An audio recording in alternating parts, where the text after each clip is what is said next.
मैं बहुत बेचैन रहता हूँ, रातों को नींद नहीं आती है, उठ कर बैठ जाता हूँ। मेरी बीवी मुझसे कहती है, तुम रात को भगवान की इबादत किया करो और अपने गुनाहों को से तौबा किया करो। और मैं भी आपके गुनाहों के लिए अल्लाह से दिन रात माफ़ी की दुआ करती हूँ। अल्लाह बहुत बड़ा रहम दिल होता है और सब बहुत ही रहम करने वाला होता है। आपके गुनाहों को ज़रूर बख्श देगा। आप अल्लाह पर भरोसा रखो और उसकी इबादत से गाफिल ना रहो। मेरा जो है, आप बात मानो। मेरी माँ और मेरी सास मेरे इस परेशानी से बहुत परेशान थे। मैंने अपने माँ बाप को यह बात नहीं बताया था।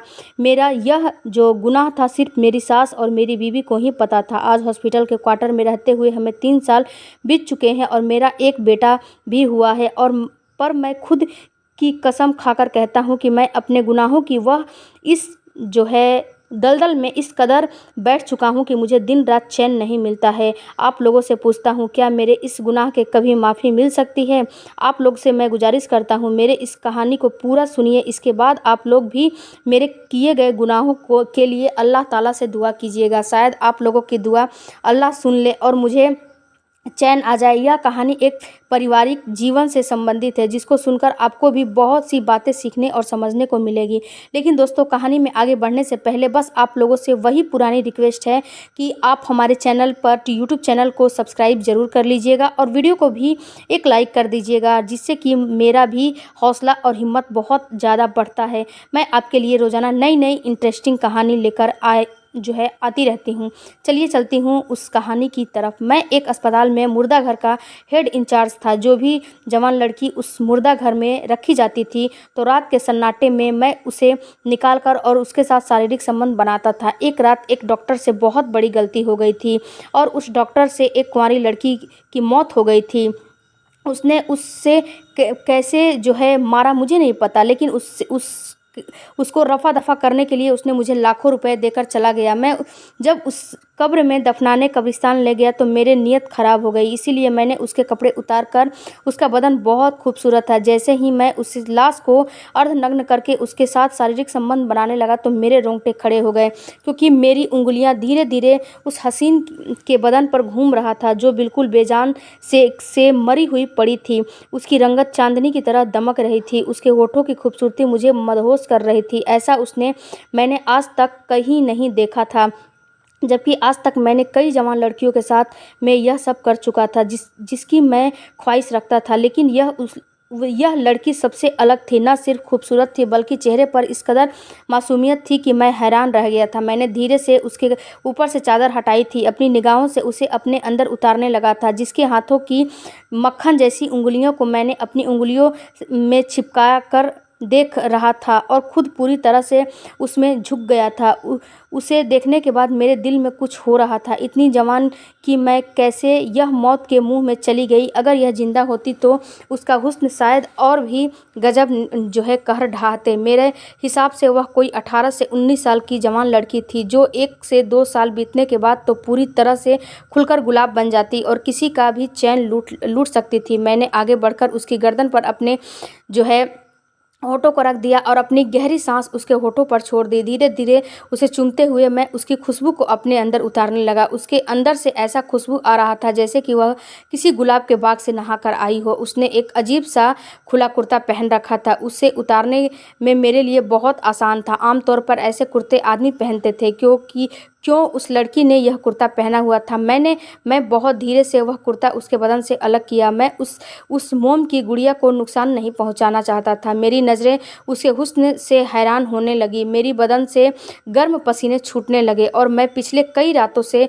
तन्हाई का जो है अजीब सा झेल रहा था और आज की रात ये तन्हाई ख़त्म होने वाली थी। यह मेरी चारपाई पर इस तरफ पड़ी हुई थी, मेरे लिए कोई जगह बाकी बची न थी। जैसे तैसे उसके सामने मैं सोने की कोशिश करने लगा। मैंने किसी तरह उसे अपने सीने से लगाया था और अपने होठों से उसके पूरे जिस्म को छूने लगा था। वह जो है मासूम सी दुबली पतली लड़की थी और मैं एक लंबा चौड़ा जवान मर्द, और वह जिंदा होती तो शायद मेरे जज्बात को बर्दाश्त न कर पाती। मेरी मजबूत पकड़ की वजह से यह कब्रिस्तान उसकी चीखों से गूंज उठता। मेरे अंदर हर गुजरते पल के साथ और ज़्यादा बेचैनी बढ़ती चली जा रही थी और मैं अपने होठों से अपने प्यास को बुझाने की नाकाम कोशिश कर रहा था। लेकिन कुछ देर के बाद मेरी जो बर्दाश्त है ख़त्म हो गई। मैंने धीरे से उसके ऊपर से चादर फेंक दी और रही सही कपड़े भी उसके बदन से अलग कर दिए। उसका हसीन वजूद बिल्कुल खुले हालात में मेरे सामने था और मैं बेकाबू अपनी हद से आगे बढ़ने लगा था। हमेशा एक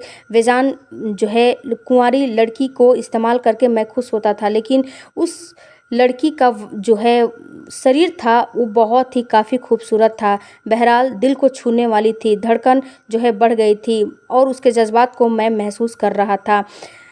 वह एक मुर्दा लड़की थी। मैं पूरी तरह से अपने होश को खो बैठा था। मैंने जैसे ही पूरी तरह उसके साथ अपनी ख्वाहिश पूरी करने की कोशिश की तो मेरे रोंगटे खड़े हो गए। मेरा नाम जब्बर था, लेकिन मैं बहुत ही बदनसीब इंसान था। ज़िंदगी में कभी कुछ हासिल न कर सका।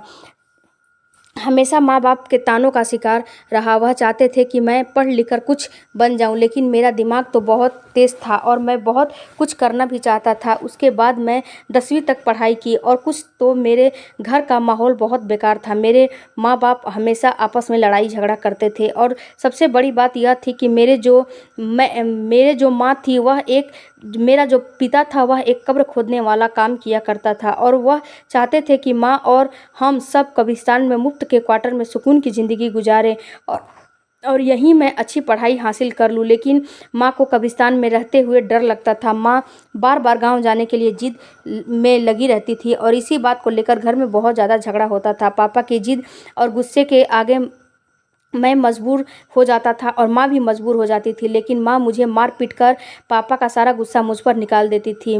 माँ मेरी सगी थी, लेकिन जब मारने लगती थी तो मुझे अधमरा कर देती थी। माँ को लगता था मेरे भविष्य की वजह से माँ बाप को गांव नहीं जाने देती है, जबकि माँ का सब घर गांव बार सब गांव में ही था और उन्हें यह ज़िंदगी बिल्कुल पसंद नहीं थी। जबकि पापा चाहते थे कि मैं यहीं पढ़ूं लिखूं और फिर किसी काबिल बन जाऊं और हमेशा के लिए शहर में ही रह जाऊं। पापा को गांव की ज़िंदगी से बड़ा नफरत था, मगर 10वीं के बाद न ही मैंने कोई अच्छी पढ़ाई की। जब 12 की क्लास में पहुंचा तो मुझे पढ़ने का दिल नहीं करता था। पापा गुस्से में मुझे घर से निकाल दिया करते थे। अंदर एक अजीब सी नफरत उभर गई थी। हंसता मुस्कुराता चेहरा मुझे जहर लगने लगा और कब्रिस्तान की चार दीवारी में सुकून महसूस होने लगा। ऐसा ही मैं 18 साल का हो गया और पापा को पता चला कि मैं उनके भविष्य का सहारा नहीं बन सकता तो मुझे अफसर बनाना चाहते थे। लेकिन जब उन्हें पता चला कि मैं यह सारा चीज़ नहीं कर सकता हूँ तो उनका जो पेशा था, उनका जो पैसा था, उनकी जो उम्मीद थी उस पे मैं खरा नहीं उतर पाया, तो वह सारी जिम्मेदारी अब मुझे ज़्यादा दिन तक नहीं निभा पाऊंगा। इसीलिए अब यह सारी जिम्मेदारी तुम्हें निभाना पड़ेगा। पापा ने अपनी सारी जिम्मेदारी मुझे संभालने के लिए दे दिया। पापा का काम था। पापा की बात सुनकर माँ के तन बदन में आग लग गई। माँ कहने लगी कि इसकी जगह से तुमने मुझे सारी ज़िंदगी इस कब्रिस्तान में झोंक दिया और अब चाहते हो कि बाकी की ज़िंदगी भी हम उसके साथ ही गुजार दें। मुझे अभी इसी वक्त गांव वापस जाना है। माँ ने ऐसा हंगामा खड़ा किया कि पापा ने अपनी जिम्मेदारी मुझे सौंप दी और खुद माँ को लेकर गांव चले गए। बचपन से कब्रिस्तान का काम देखा था, इसीलिए मेरे लिए यह मुश्किल काम नहीं था। मैं आसानी से पापा का काम संभाल लिया था। मुझे इस काम में ज़्यादा ज़्यादा परेशानी नहीं मिल रही थी और ज़्यादा पैसा भी नहीं मिल रहा था। ज़्यादा ज़रूरत थी मुझे पैसों की और मुझे पैसों की ज़्यादा ज़रूरत थी। इस कब्रिस्तान में मैं रह रहा था, इसीलिए मैंने पापा का एक जानकार से बात किया। उन्होंने कहा कि तुम एक बहादुर नौजवान लड़के हो और तुमने 12वीं तक भी पढ़ाई की है, तुम हॉस्पिटल के मुर्दा घर में नौकरी मैं लगवा देता हूँ। मैं जब यह बात अपने माँ पापा को बताया तो वो लोग बहुत खुश हो गए। वो लोग यही चाहते थे कि हमेशा से कि मैं नौकरी करूं, इस कब्रिस्तान से निकल जाऊं, लेकिन उन्हें यह नहीं पता था कि मैं यहाँ से निकलना नहीं बल्कि इसी दलदल में मुझे धंसने वाला हूं। मैं जहाँ नौकरी कर रहा था उस वार्ड में सिर्फ औरतें की ही मुर्दा लाशें को लाया जाता था, जिसमें लड़कियां, औरतें, बूढ़ी बच्चियां सभी होती थी। शुरू में तो सब कुछ ठीक था, फिर धीरे धीरे मैं जवान लड़कियों की लाश को उतारते हुए मेरे दिल के जज्बात बहुत जल्दी बदलने लगे थे। मेरी ख्वाहिशें उठने लगी थी। कब्रिस्तान में वीरान सी जिंदगी अब मेरी हो गई थी। अब मुझे अपनी ज़िंदगी में कुछ हासिल करना था। बुआ की बेटी से मेरा शादी तय हो चुका था। पूरा का पूरा मैं जवान हो चुका था, जवानी में चूर हो चुका था। मैंने माँ से अपनी शादी की बात कही कि बुआ से बात करो, तो पता चला कि मेरी बुआ ने अपनी बेटी का कहीं और रिश्ता तय कर दिया है, क्योंकि उन्हें एक कब्र खोदने वाला से अपनी बेटी की शादी नहीं करनी थी। उन्होंने तो यह सोच कर रिश्ता किया था कि मैं शहर में पढ़ लिख कर कुछ बन जाऊंगा और उनकी बेटी का भविष्य संवर जाएगा। जबकि हमने बुआ को बता दिया था कि मेरी नौकरी भी लग गई है, लेकिन बुआ को मेरी नौकरी से भी परेशानी थी। उन्होंने कहा कि यह काम ही मुझे पसंद नहीं है जो तुम करते हो कब्रिस्तान में भी, वह भी मुझे मुर्दा की कब्र को खुदाई करते हो और मुर्दे घर में भी मुर्दा की देखरेख करते हो, तो इन दोनों कामों में फ़र्क क्या है। इसी बात पर मेरा रिश्ता भी ख़त्म हो गया था और साथ ही मेरी माँ भी मुझसे नाराज़ हो गई थी। रूबीना का रिश्ता किसी और से हो गया था। यह सुनकर मेरे तन बदन में आग लग गई थी। मैंने बहुत मुश्किल से कुछ दिन की छुट्टियाँ ली और गांव पहुंच गया। बुआ ने तो सीधे मुंह बात तक नहीं की थी, मगर उनसे छुप कर रूबीना मुझसे मिलने आई थी। वह मुझे बहुत पसंद करती थी, लेकिन अपनी माँ के आगे हार गई थी। मैं ज़बरदस्ती उसे शादी करना चाहता था, लेकिन वह नहीं मानी। उसने खुद से मुझे अपना दामन छुड़ा लिया था। वह भी सारी ज़िंदगी कब्रिस्तान में नहीं रहना चाहती थी। मैं पूरी तरह से हार कर वापस शहर लौट आया था। मैंने सोच लिया था कि अब मैं कभी पलट कर गाँव नहीं जाऊँगा। मैं बिल्कुल तनहा इस मुर्दा घर में क्वार्टर में सारी रातें करवटें बदलते अपनी जवान रूबरू पर था। मेरे ऐसे जज्बात को संभालने वाला कोई नहीं था। मैं बड़ी मुश्किल से अपने आप को संभाल रहा था। मुझे यकीन नहीं था जैसे इंसान से कोई लड़की शादी नहीं करेगी। ऐसे ही एक रात अपने मुर्दा घर में क्वार्टर में मैं चक्कर लगा रहा था, तभी एक डॉक्टर मेरे पास आया और उसने मुझे कुछ पैसे दिए और कहा कि तुम तो एक कब्रिस्तान में क्वार्टर में रहते हो, इस लड़की को जल्दी से जल्दी जाकर दफना दो। मुझसे बड़ी गलती हो गई है। इस लड़की की जान मेरी गलती की वजह से चली गई है। जितना जल्दी हो सके मैं कब्रिस्तान में इसे ले जाकर दफना दो। उस डॉक्टर ने पैसा मुझे इतनी ज़्यादा दिए थे कि मैं इसी लालच में आ गया था। उस लड़की को जल्द वहाँ से लेकर कब्रिस्तान की तरफ चला जहाँ मेरा क्वार्टर था। मैं उस मुर्दा लड़की को कब्रिस्तान लेकर पहुँच गया। मुझे ऐसे काम में ज़रा भी डर नहीं लगता था, क्योंकि इस काम को बड़े दिनों से मैं करता आ रहा था। और जब मैं यह काम पहली बार किया था तो उस दिन मैंने देखा कि एक कफन चोर जो ताज़ा कब्र था वहाँ पे से खोद के और कफन चोर कफन को लेकर भाग रहा था। लेकिन जब उस कफन को लेकर मैं पहुंचा तो मुझे याद आया कि शाम को ही मैंने एक जवान लड़की के लिए यह कब्र तैयार किया था। कफन चुराने के एक तरफ से कब्र खुला हुआ था और मैं कब्र के अंदर धीरे से पहुंच गया और मेरा दिल मचलने लगा। मेरी शैतानी दिमाग जाग गई, वही अंदर दाखिल हो गया। और फिर उस रात पहली बार मैंने वह हरकत की थी जिसकी वजह से शायद मैंने अपना सारा डर को खो दिया था। इस्लाम से भी बिल्कुल खारिज हो गया था। मेरे अंदर जो शैतान था वह एक जानवर की तरह काम कर रहा था। लेकिन गुनाह इंसान को इतना सख्त दिल कर देता है, उसे खुद का खौफ भी नहीं रहता। इसीलिए अब आने वाली ज़िंदगी में मैं इस तरह की हरकतें करता रहा। मेरे दिमाग में यह बात सवार हो गया था कि एक कब्र खोदने वाले आदमी से कोई अपनी बेटी नहीं देगा, फिर मैं क्यों दूसरे की बेटियों की इज्जत करता हूँ। जब भी किसी जवान लड़की की मौत आती है तो मैं उसी रात उसकी कब्र में दाखिल हो जाता हूँ और अपने जज्बात को बेकाबू और जो मुझे करना था मैं कर लेता हूँ। मेरा जो निशाना जवान और कुंवारी लड़कियों की ही होती थी, जिनके साथ जिनका करके मुझे बहुत सुकून मिलता था। मुझे पकड़े जाने का भी कोई डर नहीं था, क्योंकि इस कब्रिस्तान में मैं अकेला कब्र खोदने वाला था। यह कब्रिस्तान शहर से थोड़ा हटकर था, इसीलिए रात के वक्त यहाँ ज़्यादा कोई नहीं आता जाता था। यह भी एक ऐसी ही सर्दी का मौसम था।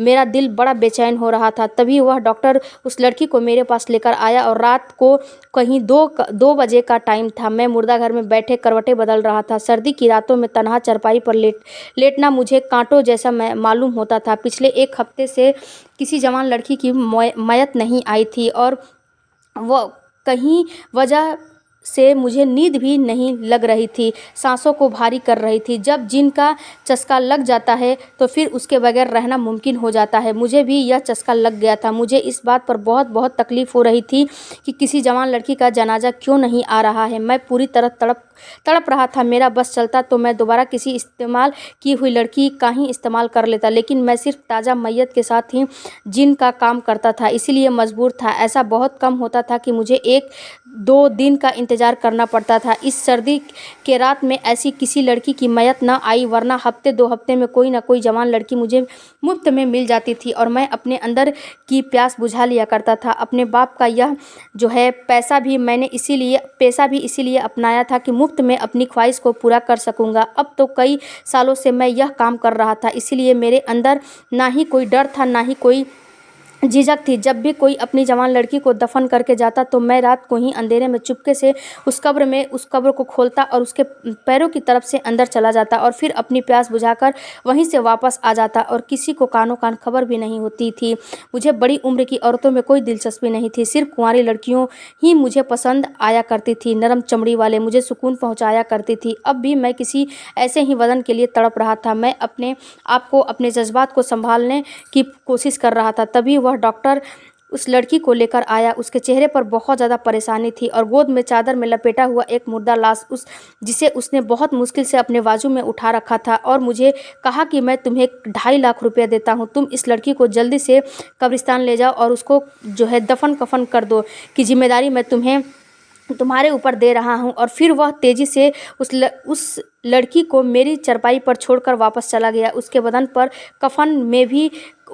कफन में भी नहीं था, बल्कि घर के चादर में लिपटी हुई थी। पीछे की तरफ मैंने पहले से ही कुछ कब्र खोद रखी थी, क्योंकि कभी कभार रात के वक्त मैयत आ जाया करती थी। इसीलिए उस लड़की को कफन करना मेरे लिए मुश्किल नहीं था, मगर उससे पहले उसका चेहरा देखना चाहता था। कुंवारी लड़की का नाम सुनकर तो वैसे ही मेरे दिल में आग उठने लगती थी और यह सोचकर खुश हो जाया करता था, इस बार अपनी ख्वाहिश पूरी करने के लिए मुझे किसी कब्र में नहीं उतरना था, बल्कि लड़की खुद पे खुद मेरे चारपाई पर मौजूद थी और मुझे रोकने वाला कोई नहीं था। फिर तो पूरे 2 महीने बाद मुझे कोई मुर्दा लड़की मिलती।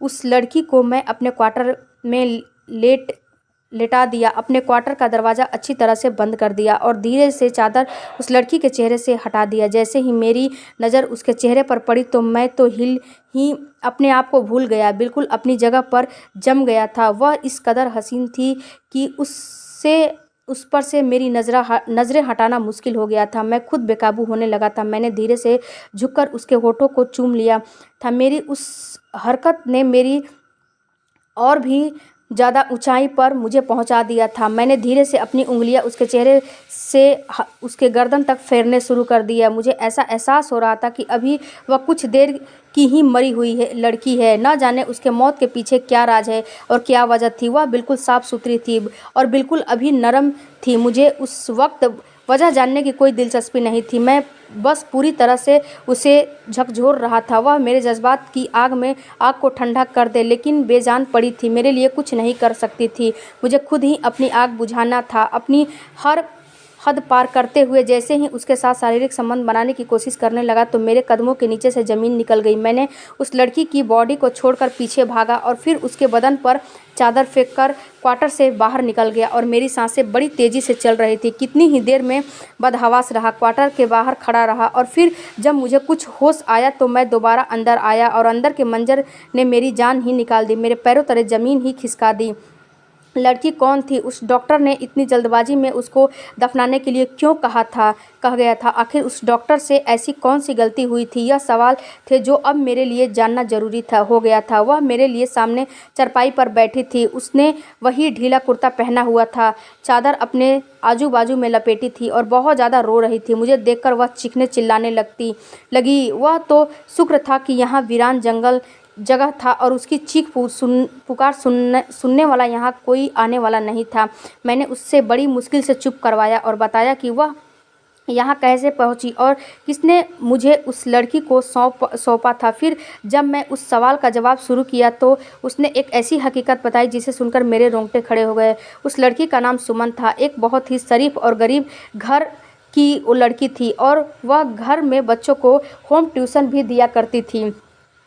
उसी के कमाने से उसका पूरा परिवार चल रहा था। उस लड़की का जो है इस दुनिया में कोई नहीं था। उसके और भी छोटे भाई बहन थे और उन सभी का खर्चा यह अकेले चला रही थी। उसने अपने मरे हुए बाप की जिम्मेदारी अपने कंधों पर ले ली थी। वह एक डॉक्टर के घर में भी उनके छोटे बच्चों को पढ़ाने जाती थी और भी कई घरों में जाती थी, लेकिन उस डॉक्टर की नज़र उस लड़की पर ख़राब हो रही थी। फिर यह भी इस घर से काफ़ी अच्छा पैसा मिल रहा था, इसीलिए अपने काम से बहुत खुश थी। मगर उसे धीरे धीरे एहसास हुआ कि उन बच्चों का जो बाप है किसी न किसी बहाने उसे कमरे का चक्कर काटता रहता है जहां वह बच्चों को पढ़ाती थी। वह अपना मुंह छुपा लेती थी, नकाब करती थी, कभी कभी तो मास्क भी लगा लेती थी, लेकिन किसी न किसी बहाने बच्चों का जो बाप है वो अंदर आ जाया करता था, उसका दीदार करके चला जाया करता था। उसने कई बार उन बच्चों के माँ से भी शिकायत करने की कोशिश की थी जहाँ पर पढ़ाती थी। वह जो सुमन जिनकी नज़रों में सुमन जैसी लड़की को पुरानी सोच की मानते हैं, माँ ने इस बात पर कभी भी यकीन नहीं किया, कभी भी यकीन करने की कोशिश नहीं की और अपने पति को समझने की कोशिश नहीं की। उसका पति सुमन पर बुरी नज़र रखने लगा है। एक दिन वह बच्चों को पढ़ाने के लिए अंदर गई तो एक नौकरानी ने उसे एक कमरे में बैठा दिया, लेकिन बच्चे उस कमरे में नहीं थे।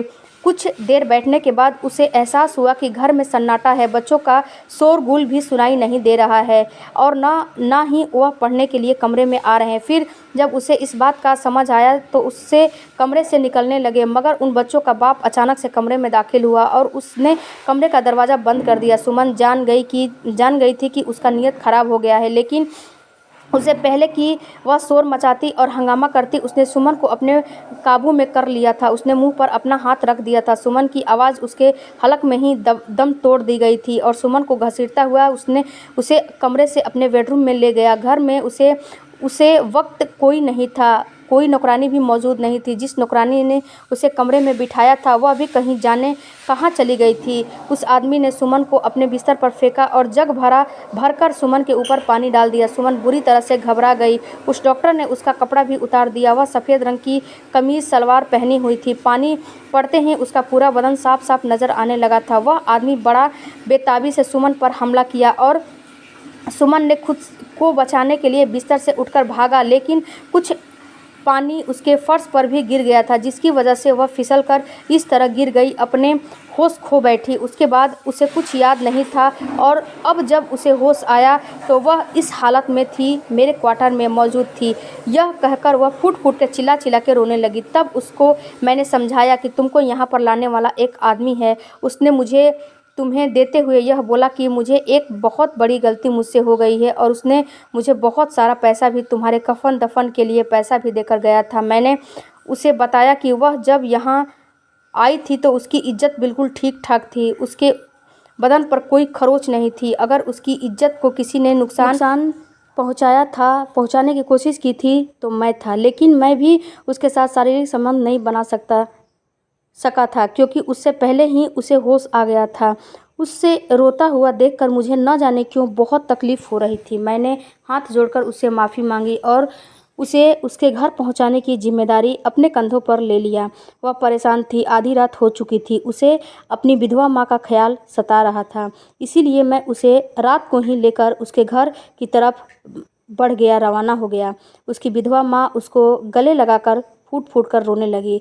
सुमन की इज्जत पूरी तरह से खराब नहीं हुई थी, लेकिन कहीं न कहीं मैंने उस पर हाथ ला डाला था। इसीलिए मैंने उसे शादी की पेशकश की और बता दिया कि मैं कब्र खोदने वाला हूँ। अपने बीते हुए कल के गुनाहों को मैंने कबूल भी कर लिया। सुमन में ऐसी क्या बात थी? मैं खुद उससे मिलने के बाद अपने गुनाहों के बोझ को महसूस कर रहा था। मैंने सुमन को अपने किए हर गुनाह को बता दिया, यह भी बता दिया कि मैं अपनी हर गलती पर अब बहुत शर्मिंदा हूँ। सुमन ने मुझे दोबारा कलमा पढ़ाया था। मेरे कहने पर 2 दिन बाद ही मुझसे उसने निकाह कर लिया था। उसके छोटे छोटे भाई बहन थे जिसकी खातिर वह बहुत ज़्यादा मेहनत करती थी। किराए का घर था। मैं उसके घर वालों को भी अपने क्वार्टर में ले आया और उनकी ज़रूरत को अपनी जिम्मेदारी समझ लिया। सुमन को अल्लाह रसूल में बहुत दिलचस्पी थी, मुझे बहुत समझती थी। धीरे धीरे मुझे हर बुरे और अच्छे कर्मों के लिए समझने लगी और मुझे तौबा करवाने लगी। मेरे हर गुनाह पर मुझे पछतावा था और मैं हर रोज़ अपने गुनाह पर बहुत शर्मिंदा होता था। अब दिनों रात मैं आंसू बहाने लगा था। इस बात को करीब 2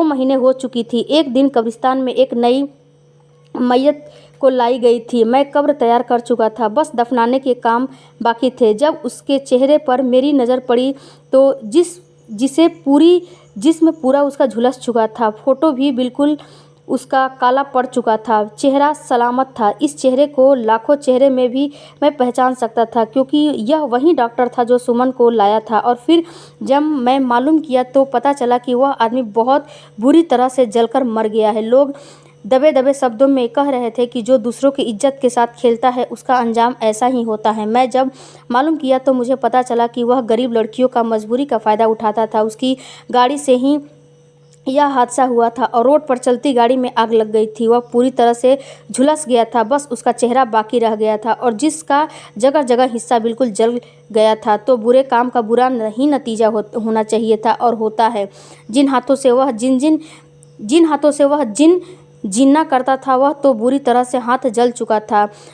वह वहाँ तक कि उसके होठ भी जलकर भस्म हो गए थे। अल्लाह ने उसके चेहरे को इसलिए बाकी रखा था ताकि शायद मैं उसका अंजाम देखकर और ज़्यादा सबक हासिल कर सकूं। उसे कफन दफन करने के बाद मैं सारा वक्त रोता रहा और अल्लाह से माफ़ी मांगता रहा। आज भी मेरे दिल को करार नहीं आता। मुझे डर लगता है कहीं मेरा अंजाम भी ऐसा ना हो, मगर मेरी बीवी मुझे समझती है। मैं तौबा कर चुका हूँ। अल्लाह तौबा को कबूल करने वाला है। क्या आप लोगों को लगता है मुझे अल्लाह की तरफ से तौबा मिल जाएगी या यूं ही क़यामत तक मैं अपने गुनाहों तले दबा रहूँगा? मैं आप सभी लोगों से गुजारिश करता हूँ, आप लोग मेरे लिए दुआ कीजिए और मेरे गुनाहों को अल्लाह माफ़ करे। जब मेरे माँ बाप को पता चला कि मैं शादी कर लिया तो वह दोनों बहुत खुश हो गए। मैंने यह कब्रिस्तान का क्वार्टर छोड़कर और जहाँ अस्पताल में रात को नौकरी करता था वहीं पर 3 कमरों का क्वार्टर मुझे मिल गया था। अब मैं अपनी बीवी, बच्चे और अपने माँ बाप और अपने सास के साथ रहता हूँ और जो उन सभी की खिदमत करने की कोशिश करता हूँ। अगर आपको आज की कहानी पसंद आई तो वीडियो को ज़रूर लाइक कीजिएगा और अपने दोस्तों के साथ शेयर भी ज़रूर कीजिएगा। और हाँ, अगर आपने अभी तक हमारे चैनल को सब्सक्राइब नहीं किया तो ज़रूर सब्सक्राइब कर लीजिएगा। मिलते हैं हम अपनी कल की नई कहानी, दिलचस्प कहानी के साथ। मुझ पर सदा अपना प्यार और स्नेह बनाए रखिएगा। सभी को मेरा प्यार भरा नमस्कार। Thank you for watching.